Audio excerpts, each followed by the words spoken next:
What's good, everybody? Welcome to another exciting episode of Full Circle. I'm your host, as always, Harmon Jr. Please feel free to find me at Harmon Jr. on all your favorite social media websites, including TikTok. I do the dances. I don't do the dances, but I might if I get enough followers and like, share, subscribe. But today, I have a very special guest. It's time for Jubilee, if you will. Or jubilation. There are all kinds of things you can do. There's all kinds of things we could do. This week, we have the one and only Joe Juba joining us. Thank you, sir. How are you today? I'm doing well. Thanks for having me here, Odell. Of course. I am just honored that you made time in your day. But just in case there's, someone who just discovered the internet, who are you and what do you do?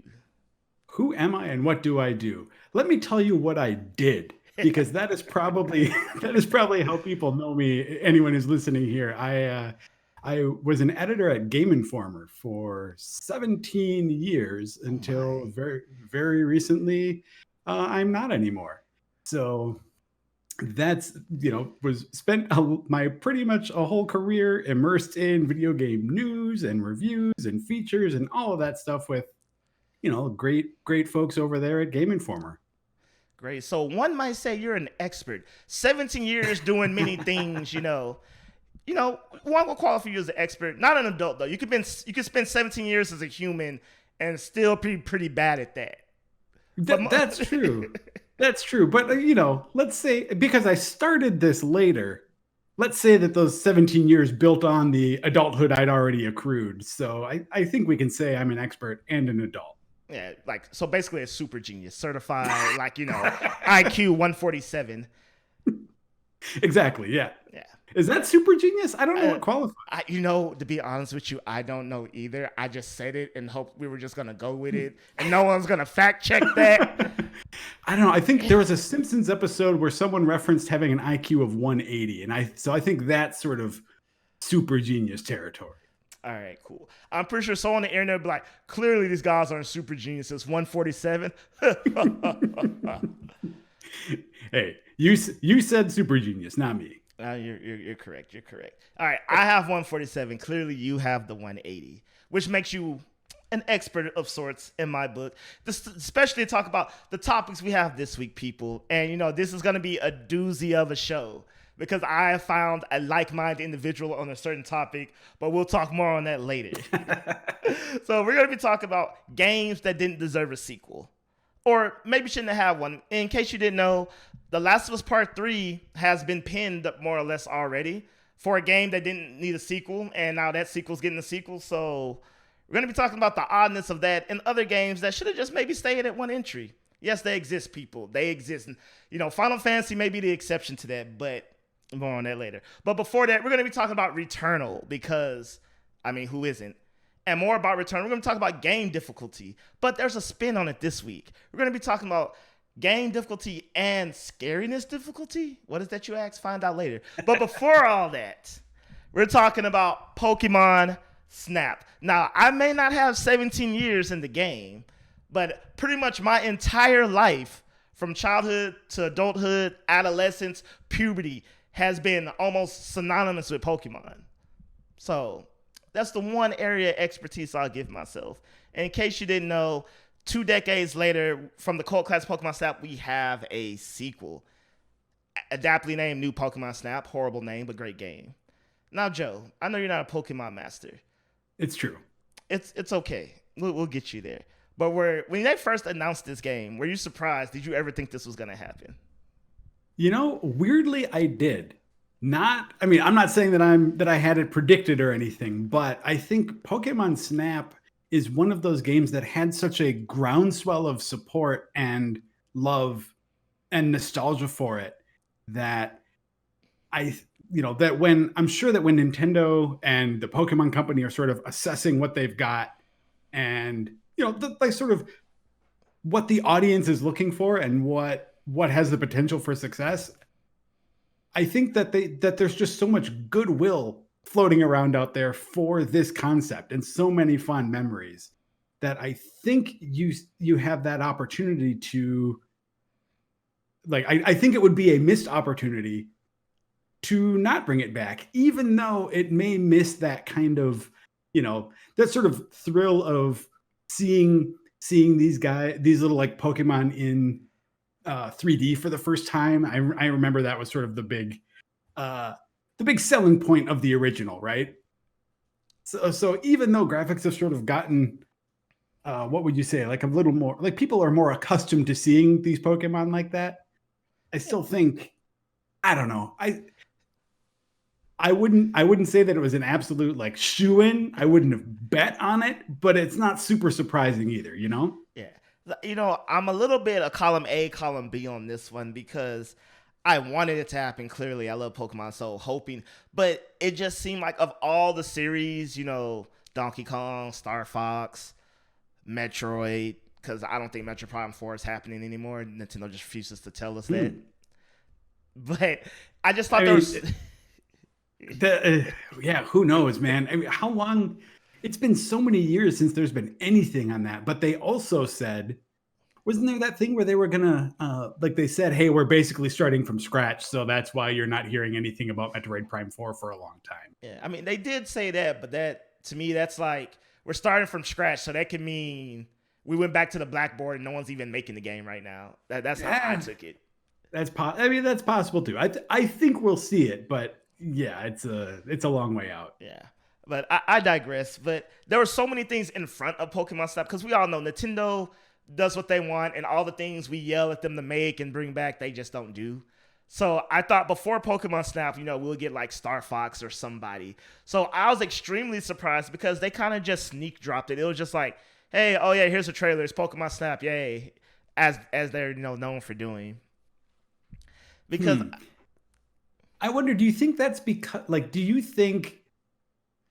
because there's maybe just less expectation behind this game? Like, I mean, like you said about Metroid Prime, or if they announce a new Zelda or Mario or whatever, suddenly there's a whole lot of fanfare that kind of gets attached to that. There's a whole lot of expectation that gets attached to it. But I think on some level, even with all the love out there for Pokemon, you're still dealing with a game that is like fundamentally pretty simple and isn't going to like really hook this big mainstream audience. It's a game for Pokemon fans specifically. Do you think that maybe that helps them get away with a little more of like an unceremonious launch of it? That makes sense. If you look at Pokemon Snap as its own, like separate from Pokemon the franchise, because Pokemon the franchise, it could be lit in a box and that would be fanfare.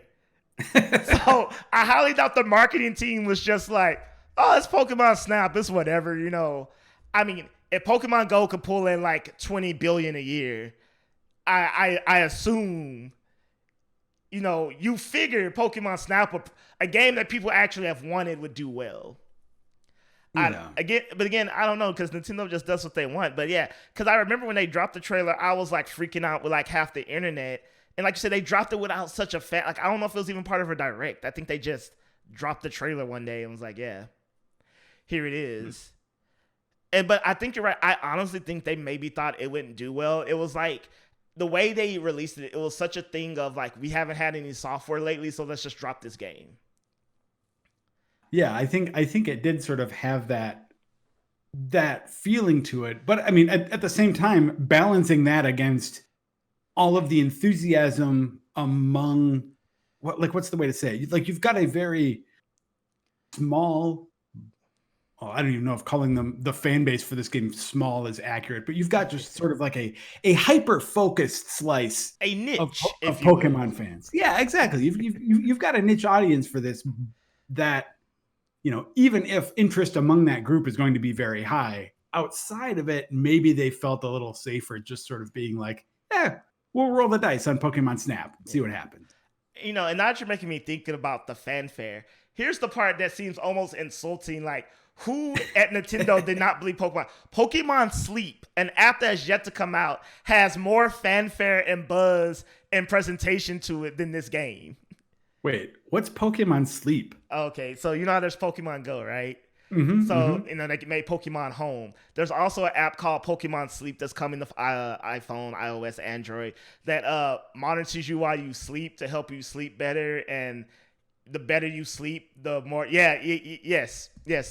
Feel free to Google. Yes, I promise you. Back when Nintendo had their big Pokemon Day presentation, they had a whole like segment, guys in suits presenting Pokemon Sleep and talking about it. There's also a Pokemon Smile, an app to help your kids brush their teeth better. That they also I remember hearing about Pokemon Smile. Weird. Okay. Yeah. So yeah, but Pokemon Snap, the cult classic, gets a trailer drop. And it's like, hey, it's coming out. That's the thing. It was released, and it wasn't like coming out like later next. It was like in like a month. That's how you know. They're like, yeah, it's just coming out. Which surprisingly, it's been doing really well. When I turned on my Switch, I was playing Origami King because I bought that game and it came out and never played it because Ghost of Tsushima came out, and it was like Ghost of Tsushima. So now I'm playing it. But I turned it on and like literally I had 10 friends on. They're all playing Pokemon Snap. All my notifications are Pokemon Snap. I get a whole bunch of tweets of Pokemon Snap. And I'm just like, this game's doing well. And, I must admit, it captures the spirit of the original, which I feel like is an automatic win. It didn't try to do too much. It's basically photo mode the game. People always called it that when they announced it. And I mean, it's true. But it took what the original did, and expanded on that, not in, groundbreaking ways, but enough to make it feel modern and fun. So it's kind of like, if you liked it then, you'll like it now. And I feel like any continuation of a decade-old game that can do that, deserves kudos, because a lot try and many fail at that. Yeah. So how many hours have you spent playing this game since it came out? Okay, I spent maybe like 5 hours. But that's lower than I thought. I assumed that you'd just be doing this morning, noon, and night. No, so sadly that adult thing we talked about. So I bought it Saturday. I didn't even buy it day one. Oh, who am I? Yeah. So I bought it Saturday, and then like I played through it, and I did like essentially up until the first boss battle, if you will. And then I wanted to keep playing, but then I had to go to a gender reveal because we live in the 20s now, and that's it's more important than the baby shower or the birth, I feel like. But that's not why we're here. I'm not here to talk about that. That's a different podcast. Yeah. So I had to go to a gender reveal, and then I came back, and then I marathoned it until I went to bed. And then I was kind of like, I remember reading the review, and it was like, this game is meant to be enjoyed, not to sprint to the end. And playing it, I feel like that. So I took a step back, started playing Origami King again, because I'm like, I want to enjoy this game. I want to be my, I come home, I decompress, I take pictures of Pokemon, I discover things. I try to get my 4-star shot because I keep getting 3 stars because the game mechanics hate me. I get like the most perfect picture of like, a Pikachu with a flower crown, and it's like, I guess 2 stars. I'm like, what? It's the angle. Like, no, I took a photography class in college. It's the 3-3-3 rule. It hits all those points, whatever. So I'm like, I'm going to create content for this, but I'm like, I'm going to enjoy the game. So I let off the gas a little bit. I think most importantly, since you're on the other side now, that's something you can attest to. Now you just get to, enjoy games, digest them, sip some tea. Yeah, it's interesting. It's sort of a thing, like when this is a little bit of a tangent, but like, like when you're reviewing games as part of your job, over time, it gets impossible to, or for me anyway, it got impossible to really separate the concept of playing a game just for fun for myself and playing a game for work. Like when I play a game for work, you just sort of like, I just sort of subconsciously start cataloging what I think about it, right? Like in your brain, you just start going like, this is a pro, this is a con, this is a good thing, this is a bad thing. And like when you're doing that enough, that gets to be a really hard thing to turn off. So now, even when I've been playing games over the last month, even though I don't have to write anything about it, I don't have to do anything other than just play it, I'm still sort of doing this in my head, like doing the weird little breakdown of like pros and cons. So maybe, give me a few more months, maybe I'll be able to shut that off. Yeah. So fortunately, I haven't done it at that high level where it's always on. I still have this ability to turn it off, so to speak, unless I start hating the game, and then I'm just like, this is why this is bad. This is why this is bad. And then I've gotten it. It's so weird because I've gotten into this new mode since I've got to know more about gaming, from the professional side and more people who make games. I've gotten to the mode of being like, this is bad. No disrespect to the developer. That guy is cool. He is overworked. Pay him more. Now, pretending I don't know him, these things could be better. Constructive criticism compared to being like, that's just bad. That's bad game design. Now I'm like, this could be better, and here are the reasons why. It was okay how it was. Yeah, I mean, it is really tricky when you're talking about games to you want to frame things that way because like at GI we had a rule that if you're going to say something bad about the game, it needs to be about the game and not the people making the game. You can't do things like the person who designed this level must be an idiot. They're no IQ 147. You don't insult the people specifically. You just talk more about the game and the experience as a whole, because I don't think there's for all the games out there that are just if you take a terrible game that came out, I don't think there's anyone on that development team who didn't have an idea of what they were making, who didn't have a sense that this isn't turning out to be as great as we'd hoped. But they still shipped a game, and that's something, that's not no easy task. So anyway. Yeah, but I will say this on Pokemon Snap though. The sequel is great. I think it's better than the original in the sense that technology is better. And it's oddly so there's some questionable choices about game design. It's not bad, and it's just like, why would you do that? That's just interesting, I guess. Mm-hmm. But I will say this: it is the best photo taking game I have played. Because I was no. What I mean by that is I was telling my friend before this game come out, I was like, okay, photo modes are common now. You look at photos from Ghost of Tsushima or, something like Horizon Zero Dawn, God of War, and they're amazing. Cyberpunk 27, they're graphical, you do all these effects and stuff. And I was like, Nintendo's really not about that. And so a game all about taking photos is going to be worse than photo modes of modern games. I feel like that's going to be it. But that wasn't the case. It was like, oh, you actually...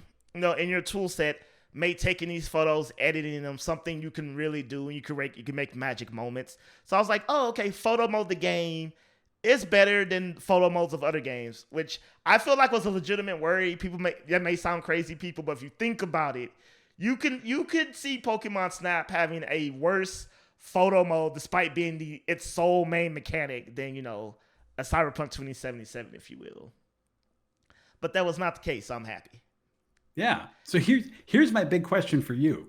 I assume now with Pokemon Snap out, that must have been really high on your list of games that you want to see make a comeback. Oh, most definitely. So now with that crossed out, what's new?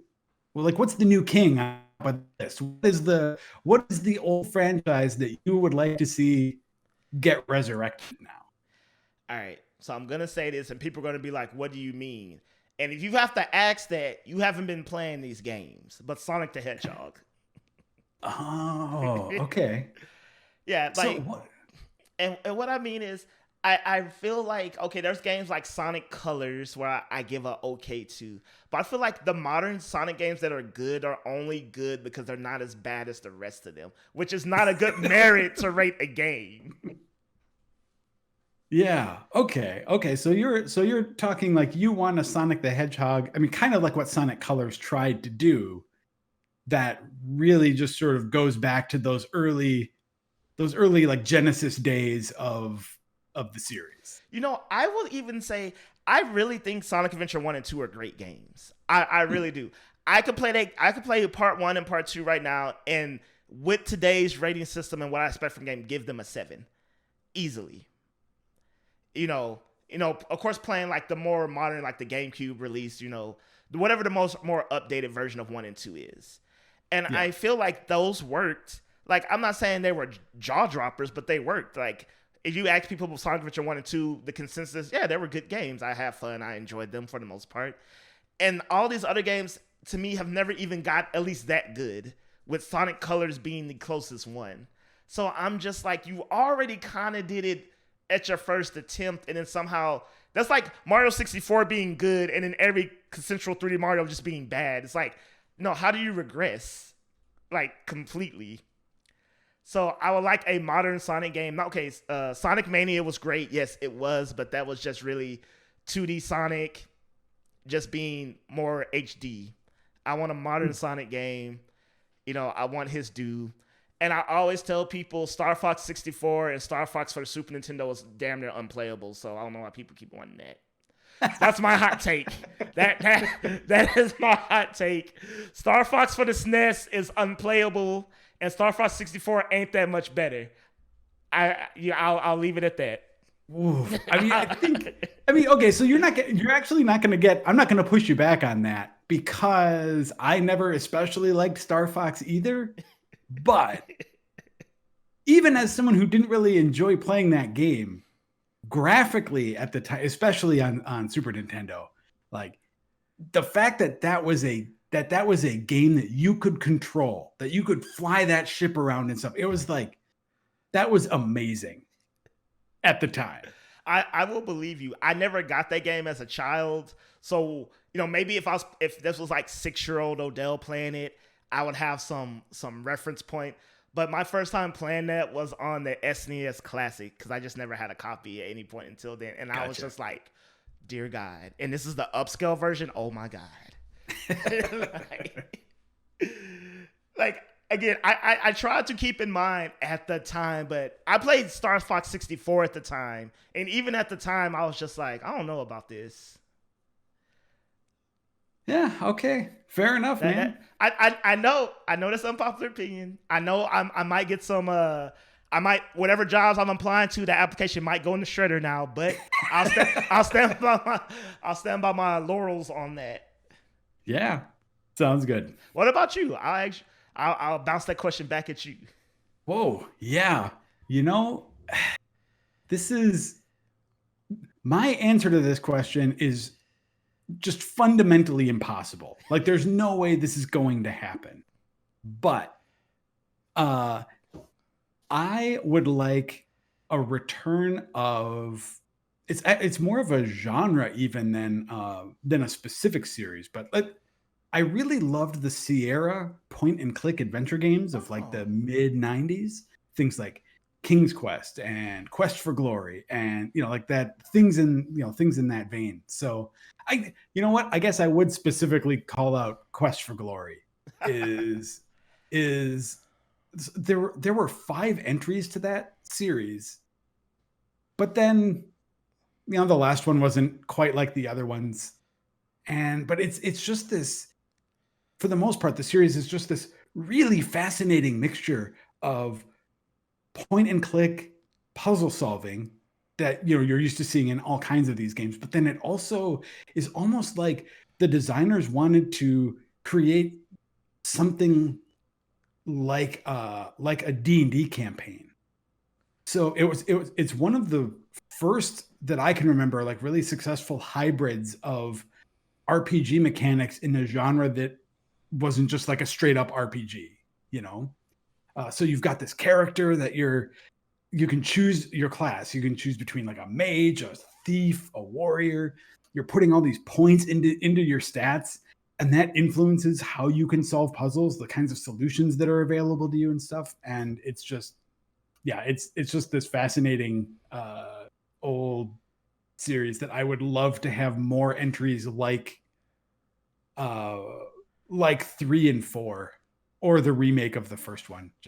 I want more of that. Oh man, you know what? You are not alone, because I always tell people I had this conversation. I'm not making this up, but I had this conversation with a friend of mine sometime this week, and he was like, Odell, man, can you recommend just a good modern point and click adventure? And I'm like, What Remains of Edith Finch is good. He's like, no, something even more point and clickier than that. And I was like, what? He's like, I'm not saying, Monkey Island, but Monkey Island. And I was like, bro, I was like, I don't think they even, I was like, if What Remains of Edith Finch is too advanced in terms of point and click, I don't know what to tell you.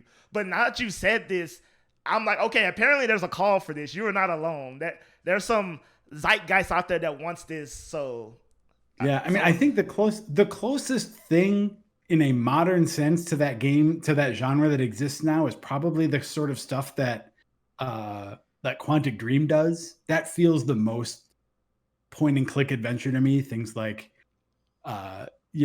Detroit or Beyond Two Souls or things like that. But they're not. That's not what I want. Yeah. I want those old VGA graphics. I want to have to like cycle through my look, talk, and grab icons. Like I want the old school experience again. He ended that conversation with saying, he was like, I damn near almost mean text-based adventure. And I'm like, bro, I don't know. You're talking gibberish. You're talking gibberish. I don't know what that is. Even Oregon Trail had some graphics. Yeah. Well, I'm not alone. You're not alone. But we're gonna talk about something that we may be alone in here. Maybe. So people, get ready because it's gonna be a hot one. So in case y'all didn't know, a little game called Returnal came out recently, and it's kind of important. People won't stop playing it. Best thing since sliced bread, which I will say this.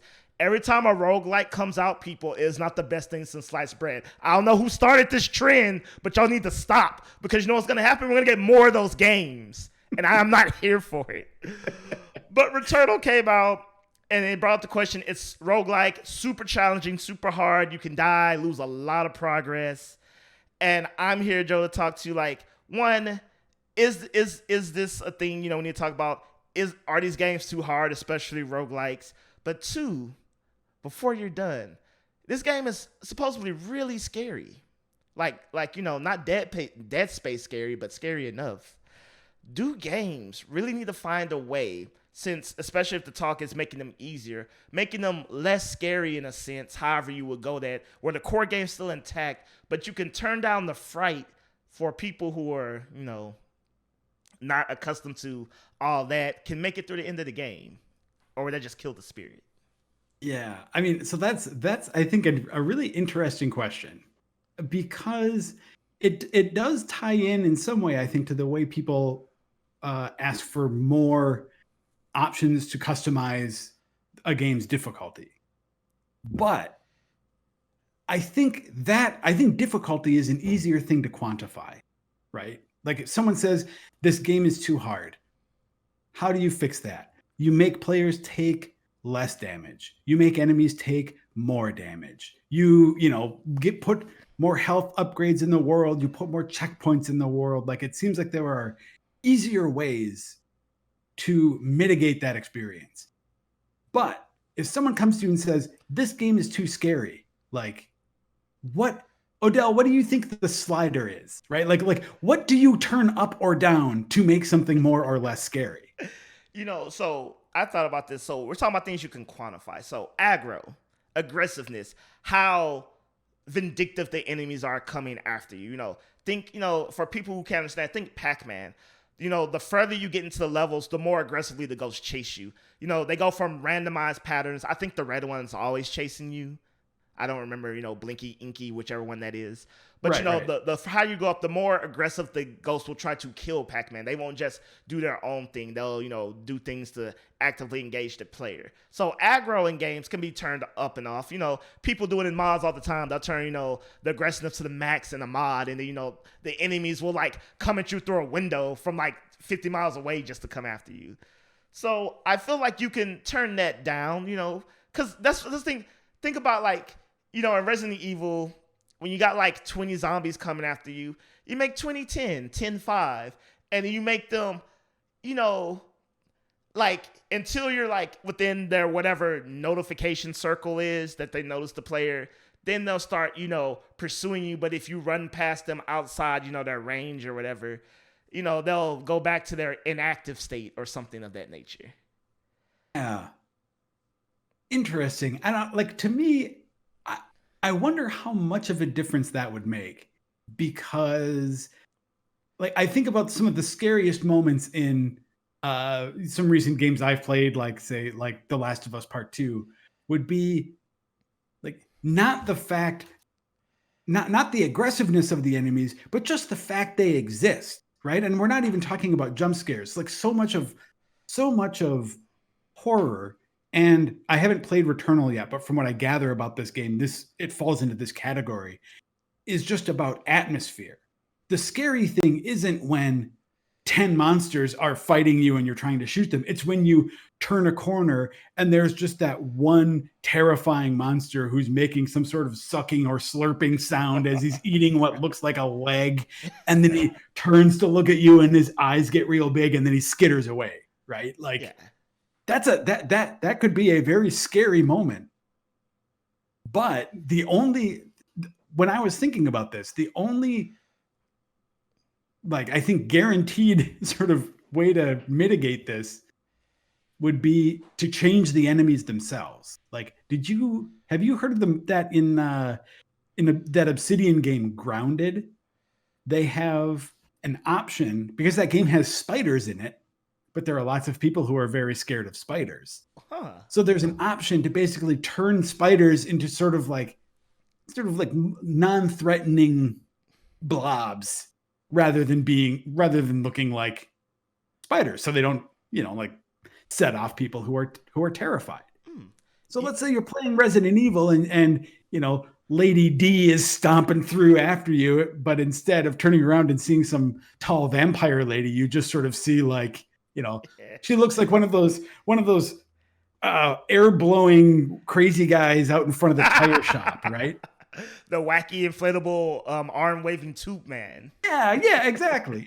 Like, so if you're talking about modifying the scariness specifically, I don't know, that seems like an option to me. Now that you told me that, you bring up a great point. One, I didn't know you could do that for the game. That's awesome. I'm not scared of spiders, but for people who are, congratulations, you got an option now. Because, if you think back in the 90s when everything was fun and made sense and, the world's whole, there was many debug modes in games that you could unlock, through Game Shark or just naturally, like if you beat a game. And, there was always a mode to turn enemies into something else.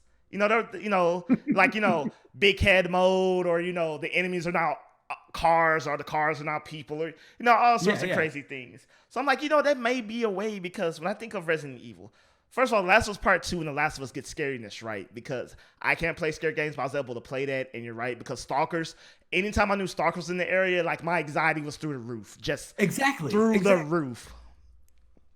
Yeah. And so, scariness may be the visual component, because there's lots of games that are I cannot say atmosphere.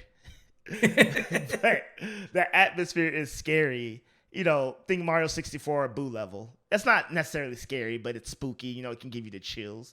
So if Resident Evil added a mode to where, let's just say the enemies, I'm not saying they look like, cute puppies, but they're visually down. Their scariness is taken away. Like maybe like they're not dripping blood, or like, they look deranged. They look more, and you can, level that down to where the enemies don't maybe look threatening at all. Because as much as a scary game, Resident Evil is hard, is still a puzzle game. The true challenge comes from like the puzzles, making your way through the castle, keys and that nature, and then everything else is just meant to make you crap your pants, so to speak. But so maybe we solved this internal mystery. Maybe we've already done it. There we go. I think. Well, I think the other thing, I think you're right. By the way, we solved it, and you're welcome, everyone.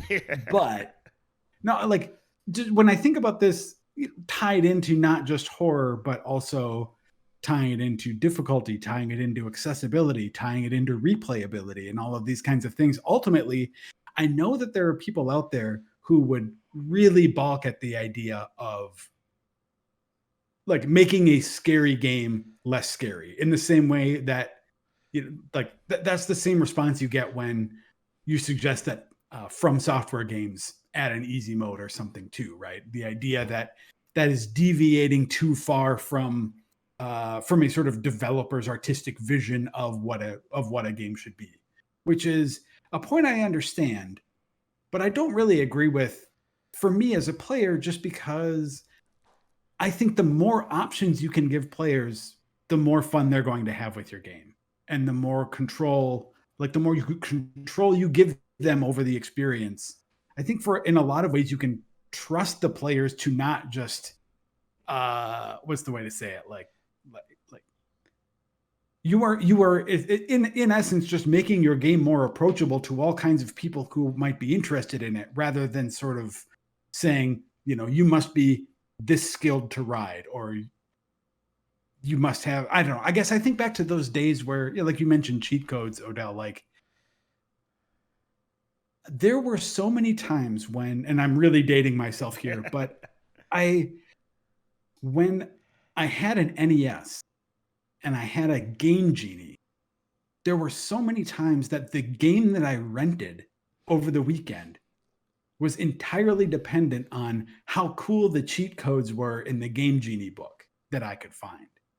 Because I would rent a game and I'd want to play it, but then I'd also want to mess around with it, right? Like, oh, cool, I can unlock all of these weapons, or I can play this game with infinite lives or infinite health. And that really lets you sort of dig into these games in new ways. So like once you play them, you can keep playing them in all sorts of ways. So like, I guess for games these days, I would love to see just more options to tweak difficulty.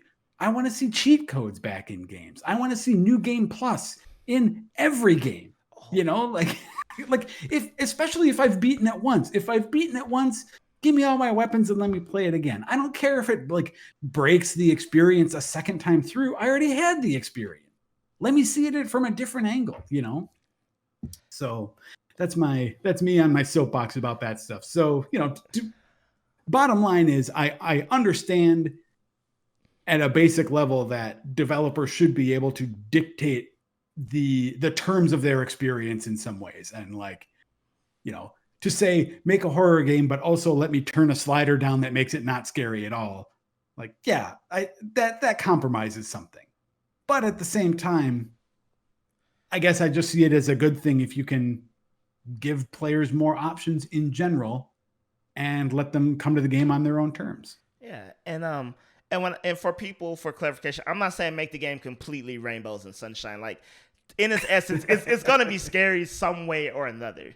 This is more, like you said, this is more of an accessibility thing, because it's in the same sense how I see like, when a game has strobing lights and, they take it away because people are, photosensitive, they can cause seizures and stuff. And yes, that's not a medical condition, but the way I say, like, I can't play certain scary games because it has nothing to do with skill or anything. Like, it's such a frightening experience for me that the physical response from my body is not going to be able to make me play the game.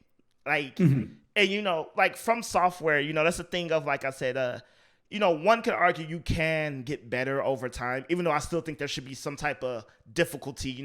Maybe here's normal, and here's like not super, rainbows and sunshine easy mode, but now it's more accessible in the way that I'm probably still going to die 1,000 times, but now I feel I can do it other than, I got to break my spirit before, rising again. Yeah. And so like I would love to experience, games like Resident Evil, Dead Space, because those games, like, from software games, one could argue it's not really, it's the challenge is the game. Like, there's lore and stuff, but these scary games have definitive stories, they legit have stories, characters, reveals. And I'm just like, then I feel like they should, because something that's common practice now is when you're selecting difficulty, it won't say easy mode, but it'll say something like, okay, is this easy mode, but this is for people who want to enjoy the story. And I would like a mode like that in scary games. I want to enjoy the story of Resident Evil 8. I just don't want to have a heart attack doing it. That's all. Yeah. I mean, I guess part of that though is like me saying, I don't know, like, I want to watch a surgery get performed, but I don't want to see any blood and guts. That is fair. That is fair. Yeah, like on some level, you might be singling out something that is so fundamental to the experience that it might be hard to separate. But I don't know. I hope someone figures it out for you, Odell, and you can play scary games.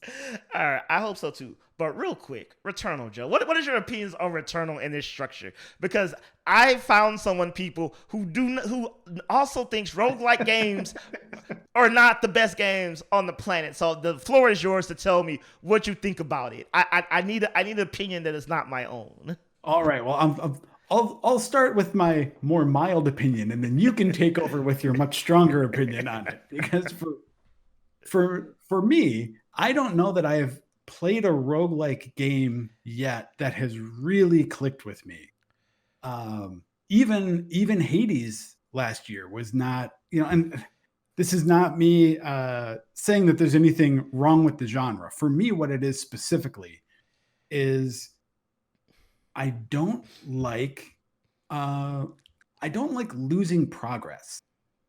And there's a level of that I can accept when it comes to the roguelike genre, especially what I guess people call roguelites, with a T instead of a K, because I think that the distinguishing factor there is when I think of roguelike, I think of every run starting from zero, and that's just sort of the idea of it, the idea of Rogue of the original game, sort of just being this, like, you're starting from scratch every time, versus when I think of roguelite, I think of there being a run structure to it, but also elements of persistent progression, right? So some sort of upgrades that you unlock, or levels or perks or skills or something that even when you die and lose a run, you still have something to show for it in other kinds of upgrades, right? So with all that being said, if there is like a roguelite game that does not give me that kind of persistent progression in a satisfying way, and instead just has me like playing for an hour and then dying and just having nothing to show for it, I'm just not interested in that. So I think games like Hades get that part right. There are things in Hades that persist from run to run. From what I hear, Returnal also has those kinds of elements going too, which is good. But I've also been scared off by hearing people say that it is just possible in a run of Returnal to just lose a couple hours of progress and not necessarily have that thing to show for it. And that is what scares me off of that genre a bit. So really, really for me, what it boils down to is I don't like the idea of putting all this time into a game and at the end of it, not having gotten anywhere by any metric. That's what scares me off of them. That is cool. And I respect that. And no, I'm not gonna be like, but screw all of that. No, what I was going to do is I thought about this. I was going to bring a new argument to why I am not a fan of roguelike to the table that I've never discussed on air before, and I think this will help people make a lot of sense. So you remember, Joe? We're from the old school. I remember days playing Sonic the Hedgehog, getting to the 6th zone or whatever. I have 0 lives. I die, and then there we go, back to stage 1. That's not roguelike. That's just the live systems.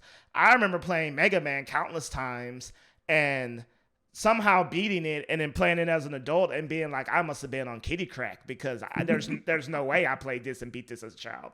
Zero chance. But I did.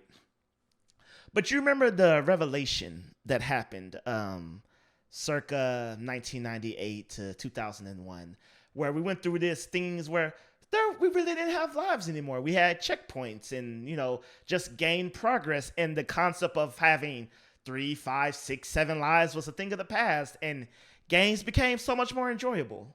I would dare even say people wonder, why did we ever have a live system to begin with?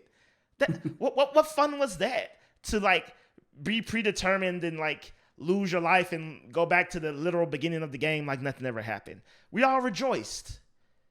And then roguelikes came about and said, you know what? Let's go back to the dark ages. And let's pretend that's fun. That in a nutshell is why I don't roll. It's a return to form that gaming had moved away from for the better, and now we're going back to it because the genre is like more popular than it's ever been, and it's probably not going anywhere anytime soon. I think that's what it is. See, my counterpoint to that though is that with that idea of doing away with lives and checkpoints and all that stuff and being able to just make it through, I think that there's games sort of run the risk of losing the satisfaction that comes from overcoming a challenge, right? Or not. I don't even necessarily know that I totally buy into this, but I think, as someone who I've played From Software games, right? I know that feeling that people talk about when they talk about how rewarding it is to beat a boss after multiple tries at something that seemed impossible. There is a feeling of triumph there.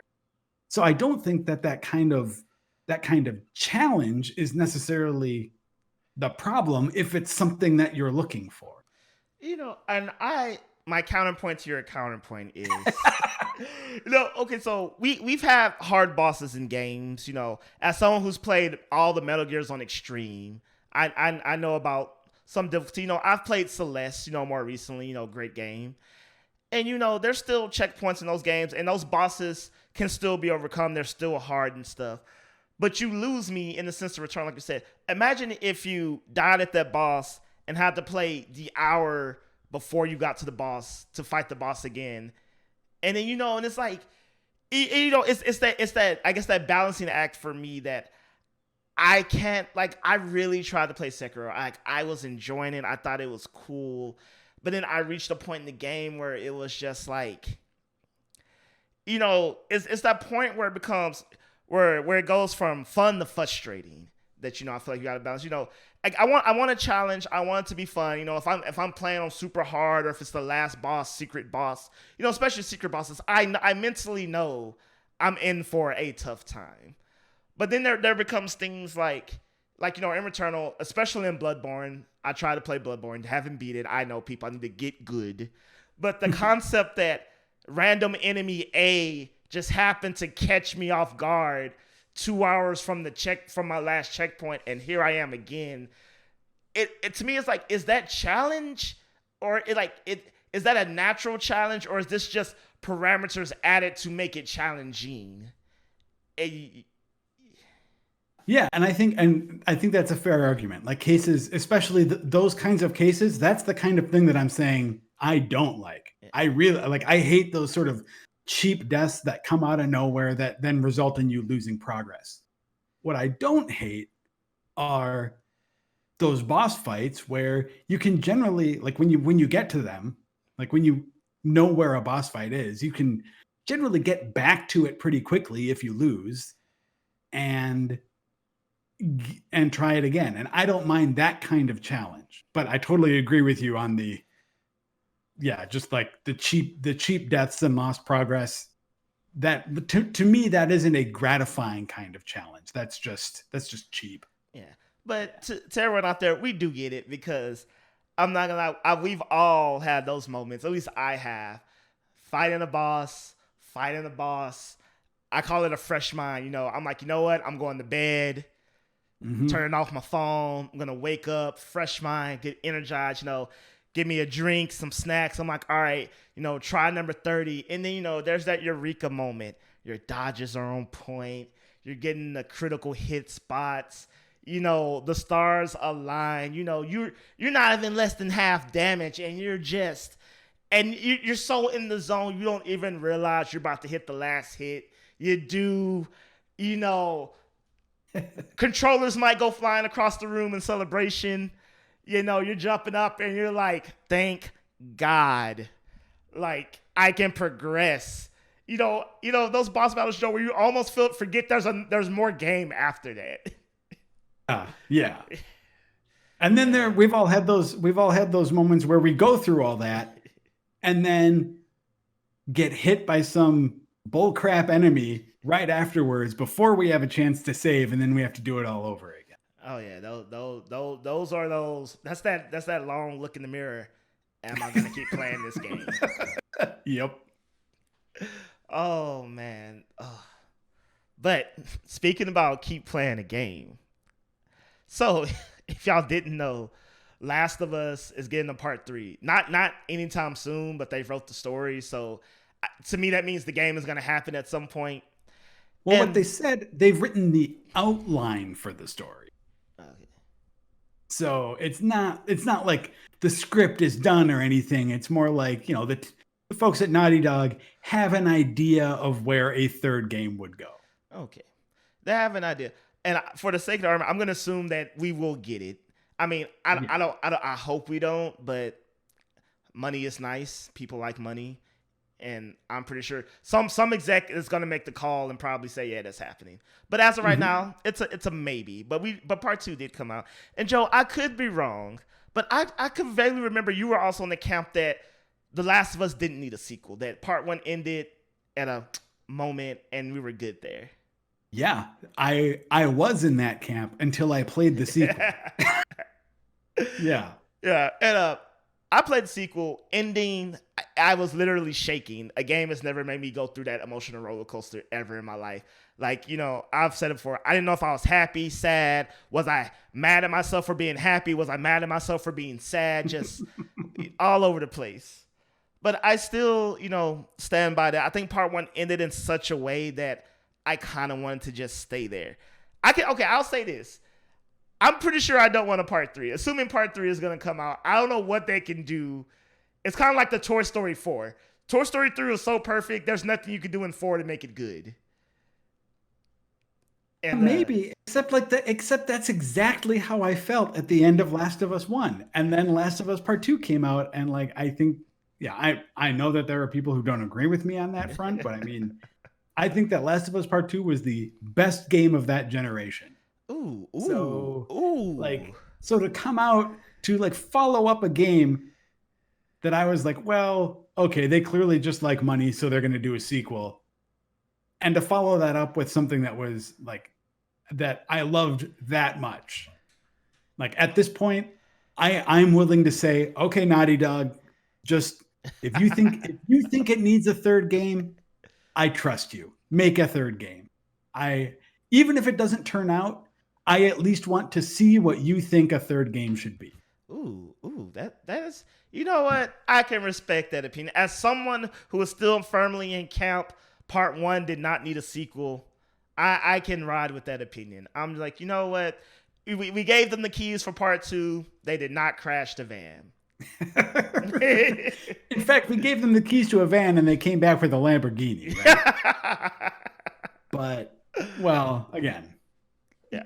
People have different takes on that. But, for me personally anyway, yeah, it's just, kind of amazing. But I also see, for me, one of the interesting questions this brings up is the idea of how much a single game exists as its own thing, its own sort of, it exists on its own as a piece of art, and how much is it just a product in part of a property designed to make money. And I think that's a spectrum, I don't think that games they're not all money makers, but they're also not all, they don't exist separately from the business reality either. So somewhere in the middle, these things have to happen, because I think if we were dealing with one end of the spectrum and just say games exist to be standalone works of art, then I think The Last of Us 2 would not have happened. I think that there was enough, I think that first game ended in such a way that you could just easily leave it and say, I've said what I want to say about this and walk away. And as good as the second game ended up being, you can't tell me, like, I don't believe that there wasn't, like the sense from the business side of Sony that we've kind of got a goose that lays the golden eggs here and we need another egg. So. All right. Those are all fair points. And since, Last of Us Part 3 is neither here nor there because it's just, it's conceptual at this point. My question is games that have already came out with sequels, is there a game do you think you feel like should have was better off for whatever reason as just the singular title? We didn't need a 2, and assuming if it spanned the whole series, like we were better off it just stayed as a singular game without the further properties afterwards. Yeah, interesting. So yeah, that's a little different. So we're not just talking about games that had bad sequels like Devil May Cry 2 or Xenosaga 2. We're talking specifically about games that the first entry could have just been its own thing. Yeah, and we necessarily didn't need the sea of whatever we got. Because there's some games that like the sequel might have been just fine, but this is from the artistic. We're taking the business model out of it for this question. Of course, if you can keep pumping 13 titles and make money, you're gonna do it. Yeah. And for me, this is another sort of thing almost like The Last of Us, because in my mind anyway, BioShock is one of those where I enjoyed BioShock 2. I really enjoyed BioShock Infinite. So I'm not sad that series continued. I'm glad that I got to play more BioShock games.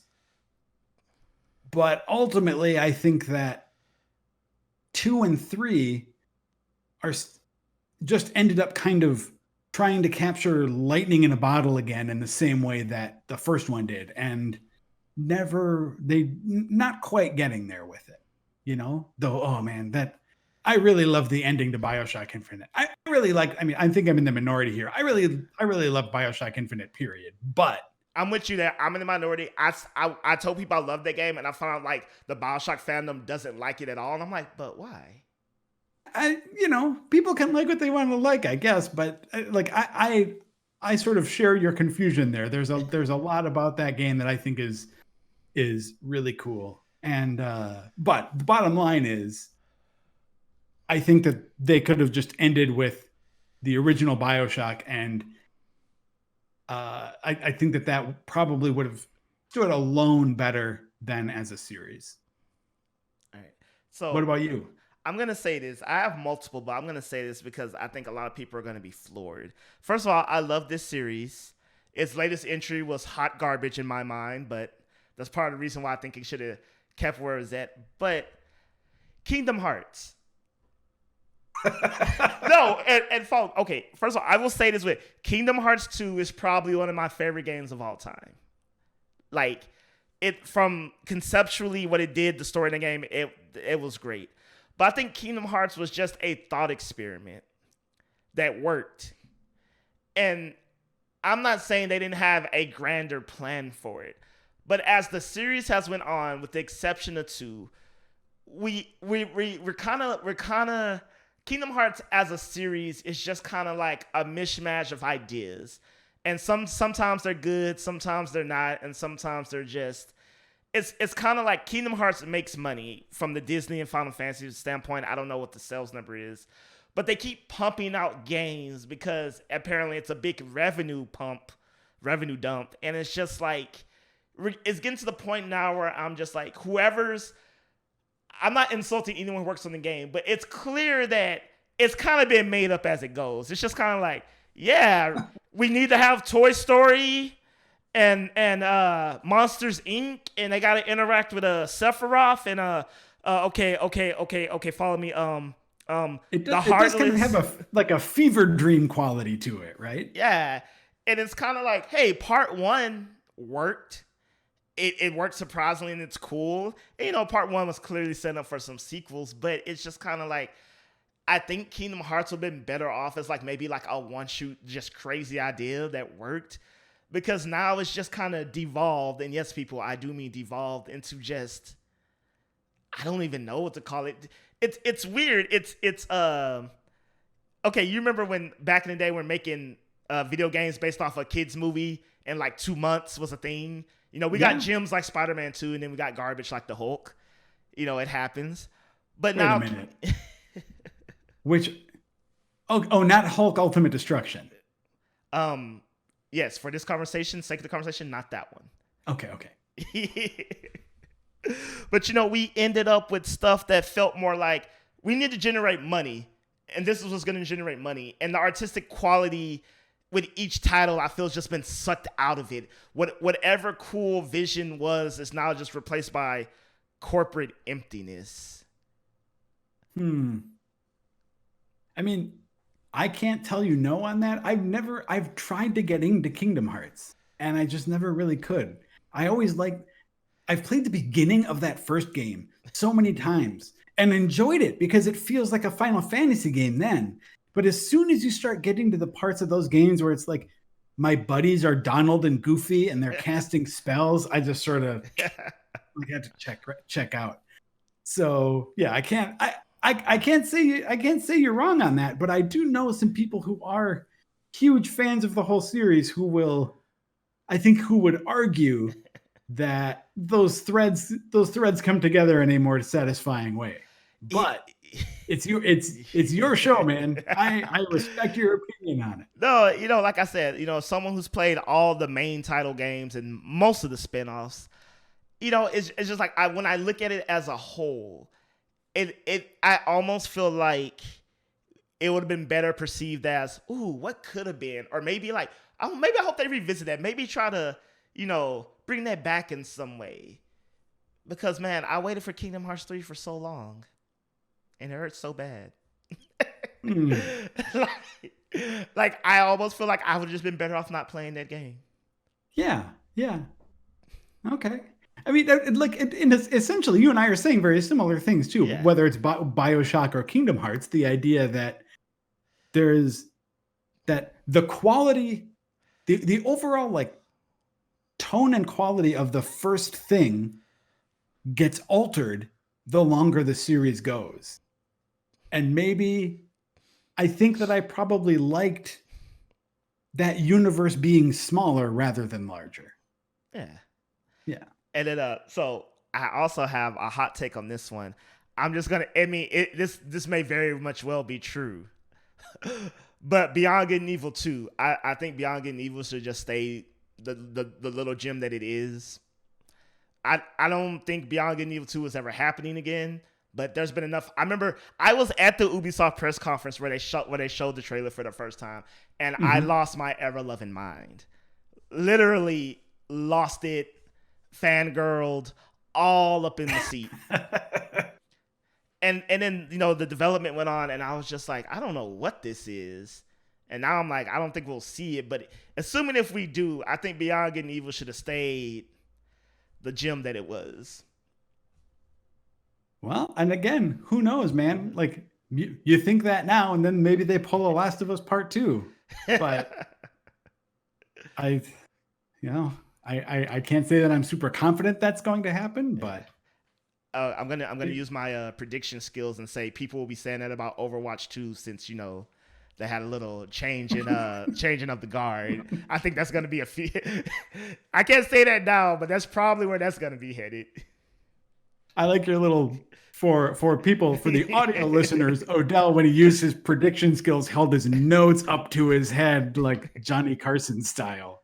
Yes, I think we're both dated now. Yeah, for sure.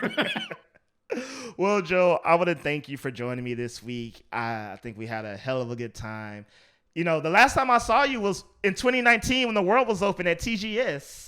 Yeah, right on. Yeah, that was a very weird time. It was really good to see you there too. Yeah, Odell and I just ran into each other on the show floor at TGS and caught up for a little bit. But that was also like, that was probably, I mean, not even a month out from when the big wave of layoffs hit Game Informer at that point too. So it was a very weird time to sort of be like traveling and doing work and, you know, like